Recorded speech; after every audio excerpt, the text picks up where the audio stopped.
자, 여러분 안녕하세요. 오늘은요, 혈압약이 그렇게 몸에 안 좋다면서요? 라는 주제로 말씀드릴게요. 오늘 오신 환자분은요, 이제 60대 중반의 여성분이셨습니다. 예. 이분이 이제 예전에 입원하셨을 때 제가 이제 혈압을 조절해 드린 적이 있는 분인데요.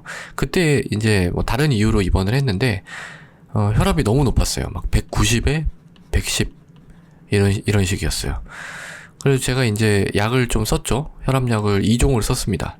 두 가지 종류의 혈압약을 병합해서 이제 쓰고 나서 혈압이 한 160에 90? 조금 만족스럽지는 않죠. 그렇지만 어쨌든 환자분 자꾸 집에 가시겠다 그래가지고 일단은 뭐 약은 더 안 드시겠다 그러고 집에 가시겠다 그러고 뭐 저도 조금 더 이게 떨어질 수 있다고 생각했어요. 왜냐면 아직 혈압약이 세츄레이션이 안 돼가지고 조금 더 떨어질 수도 있겠다 생각을 해서 그냥 퇴원을 하고 이제 외래로 오시면 적절히 또 약을 조절을 해드려야 되겠다 이렇게 생각을 했는데 퇴원하시고 이제 외래로 안 오신 거예요. 네, 팔로업 로스 됐다고 얘기를 하는데 외래로 안 오시니까 뭐 제가 알 수가 없죠. 그 이후의 경과를. 그리고 나서 이제 1년이 지났습니다. 1년. 1년이 지나고 나서 뜬금없이 오신 거예요. 오셔서 이제 혈압을 다시 재보니까 다시 190에 100이 나온 거예요. 그래서 제가 여쭤봤죠.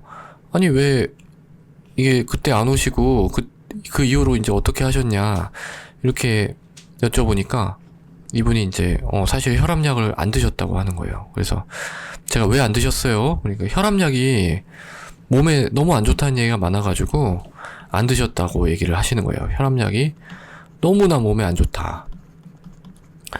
하도 얘기가 많다. 그래서 제가 이렇게 여쭤봤습니다. 혈압약이 왜 몸에 안 좋은지 저한테 하나만 말씀해 달라고. 하나만 저한테 얘기해 주시면 제가 설명드리겠다고 하니까 이분이 이제 고민을 좀 하시더니 이렇게 얘기하시는 거예요. 자, 혈압이라는 거는 심장이 피를 짜줘야지 이제 혈압이 나오는 거지 않느냐. 이게 맞는 소리죠. 심장이 이렇게 피를 딱 짜는 게 이제 혈압이잖아요. 그런데 혈압약을 먹으면 이게 이제 잘 안 되니까 이 심장 기능이 마비가 된다. 기능이 마비가 되고 또 혈압약을 먹으면 혈압약을 피를 묽게 해주는 건데 본인은 이제 이 피를 묽게 해주는 게 너무 싫다. 그래서 안 먹었다는 거예요. 그래서 이제 자 제가 지금 이렇게 얘기 드린 거를 듣고 아 그렇구나 혈압약 너무 안 좋으니까 먹지 말아야 되겠다 이렇게 생각하시면은 그 제 영상 중에 이제 혈압약에 관한 영상 한번 다시 보시면 좋아요. 네. 이게 이제 안 맞는 얘기죠. 왜냐면 뭐 이게 사실은 반대로 생각을 해야죠. 그러니까 심장이 이제 피를 짜주는 게 사실 우리 몸의 혈압을 이기고 피를 짜주는 거잖아요. 근데 혈압이 이제 예를 들어 120에 80이면 약간씩만 힘을 줘도 이 심장 근육이 약간씩만 힘을 줘도 이제 이 혈압을 이기고 이제 피를 내보낼 수가 있는 거예요. 근데 190이다 이러면은 엄청 강하잖아요. 이게 힘이 190, 110이 사실 110을 이기고 나가는 건데 그러면 이게 얼마나 힘들게 일을 해야 되겠어요? 더 힘이 많이 들어가고 그러다 보니까 심장 근육이 두꺼워져서 심근 비후도 나타나고 혈관도 망가지고 다 안 좋은 겁니다. 혈압이 이게 올라가는 게. 그러니까 이 혈압약을 먹어서 심장의 기능이 망가지는 게 아니라 높은 혈압 자체가 이제 심장을 망가뜨리는 거죠. 그리고 뭐 혈압약이 피를 묽게 해주나요? 이런 건 아닙니다. 이건 아니고요. 피를 묽게 해준다라고 표현하는 약은 아스피린이죠. 아스피린. 왜냐하면은 혈소판의 기능을 억제하니까 아스피린이. 그래서 이거는 그냥 다른 얘기다. 아스피린에 대한 얘기다. 이렇게 말씀을 드렸어요.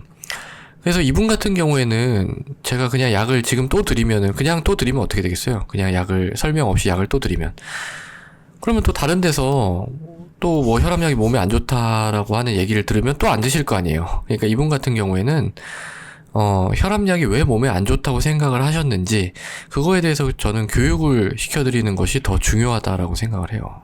네. 본인이 일단 충분히 이해를 해야지 약을 계속 드시겠죠.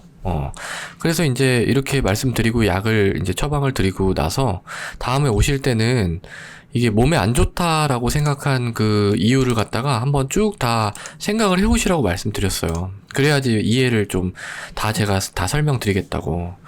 들어보시고 누가 더 합리적인 얘기를 하는지 그걸 스스로 생각을 해보시고 결정을 하시면 되잖아요. 저는 이제 이런 설명을 하는데 이골이 난 사람이기 때문에 다 대응을 할 수가 있어요. 어떤 논리를 가져와도 다 대응을 할 수가 있습니다. 자, 그래서 이제 혈압약이 몸에 안 좋은 게 있죠. 혈압약이 이제 몸에 안 좋은 건 딱 한 가지입니다. 부작용 나는 거죠, 부작용. 예. 그러니까 예를 들어서 혈압약을 먹었는데 부작용이 안 나타나고 혈압이 잘 떨어지면 혈압약을 안 먹을 이유가 없는 거예요.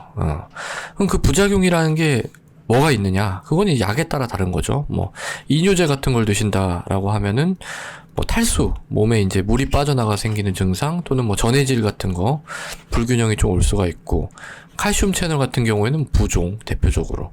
그다음에 뭐 AC 이니비터 같은 게 마른 기침, 뭐 여러 가지. 그러니까 이거는 약제별로 달라가지고 그냥 혈압약의 부작용 이렇게 하나의 카테고리로 뭉뚱그려서 얘기 드릴 수 있는 부분은 아니에요. 그래서 제가 요거는 이 약제 종류별로 다른 영상에서 아주 자세하게 얘기를 해놓은 게 있습니다. 그래서 본인이 드시는 약이 어떤 부작용을 가지고 있는지 그걸 갖다가 한 번쯤 보시는 것도 괜찮겠죠. 자, 그러면은 만약에 혈압약에 이 부작용이 나타났어요. 그럼 부작용 나타났다고 혈압약을 안 먹냐? 그런 건 아니죠.